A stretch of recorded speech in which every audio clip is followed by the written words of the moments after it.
अब चिकन और अंडों पर बैन लगाया गया है। क्या असर होने वाला है? नमस्कार, आप देख रहे हैं न्यूज़ 18 का डिजिटल प्लेटफॉर्म और मैं हूं आपके साथ श्रुति श्रीवास्तव। ये बैन लगाया गया है सऊदी अरब की तरफ से। सऊदी अरब ने भारत समेत 40 देशों के पोल्ट्री प्रोडक्ट यानी कि चिकन और अंडों के इंपोर्ट पर बैन लगा दिया है। मीडिया रिपोर्ट्स के मुताबिक Saudi food and drug authority ने इसको लेकर आदेश जारी किया है। इस प्रतिबंध में भारत भी शामिल है। बताया जा रहा है कि यह कदम लोगों के स्वास्थ्य की सुरक्षा और देश के बाजार में खाद्य सुरक्षा मानकों को मजबूत करने के लिए एहतियात के तौर पर उठाया गया है।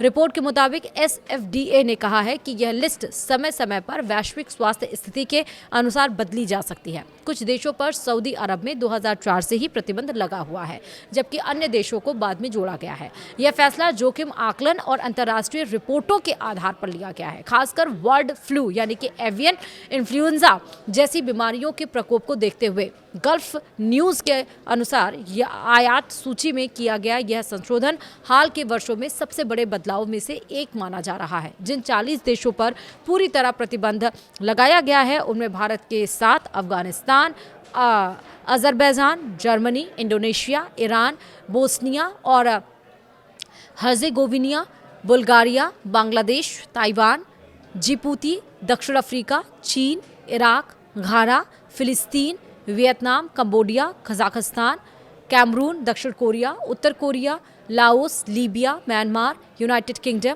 मिस्र, Mexico, Mongolia, Nepal, Nigeria, Hong Kong, Japan, Burkina Faso, Sudan, Serbia, Slovenia, Ivory Coast और मोनेटेनेग्रो शामिल है। आंशिक प्रतिबंध वाले देशों में Australia, America, Italy, Belgium, Bhutan, Poland, Togo, Denmark, Romania, Zimbabwe, France, Philippines, Canada, Malaysia, Austria और कांगो लोकतांत्रिक गणराज्य शामिल हैं। इन देशों के कुछ खास इलाकों पर ही रोक लगाई गई है।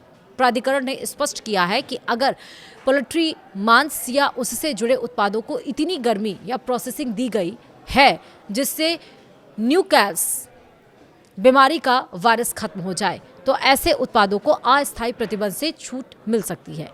इसके लिए जरूरी है कि उत्पाद के साथ उस देश की आधिकारिक स्वास्थ्य एजेंसी की ओर से जारी प्रमाण पत्र हो जिसमें यह पुष्टि हो कि सही तरीके से प्रोसेसिंग की गई है। साथ ही उत्पाद किसी मान्यता प्राप्त फैक्ट्री से आया होना चाहिए। DGCIS के आंकड़ों के मुताबिक चालू वित्त वर्ष के पहले 6 महीनों में भारत का पोल्ट्री निर्यात दुगुना से ज्यादा बढ़कर लगभग 149 यानी कि $149 मिलियन पहुंच गया है। इसकी मुख्य वजह मध्य पूर्व देशों में अंडों की मजबूत मांग रही है। पिछले साल इसी अवधि में अंडे और अंडा उत्पाद जैसे पोल्ट्री सामान का निर्यात $71.16 मिलियन था।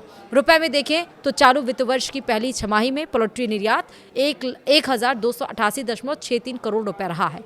संयुक्त अरब अमीरात यानी UAE और ओमान जैसे देशों से मजबूत मांग के कारण भारत के पोल्ट्री निर्यात में बढ़ोतरी हुई। ओमान भी भारतीय अंडों का सबसे बड़ा खरीदार रहा है, लेकिन इस साल चालू वित्त वर्ष के पहले 6 महीनों में UAE ने ओमान को पीछे छोड़ दिया है और वह सबसे बड़ा खरीदार बन गया है। लेकिन अब सऊदी अरब ने भारत के साथ 40 देशों पर अंडे और चिकन दोनों बैन किए हैं।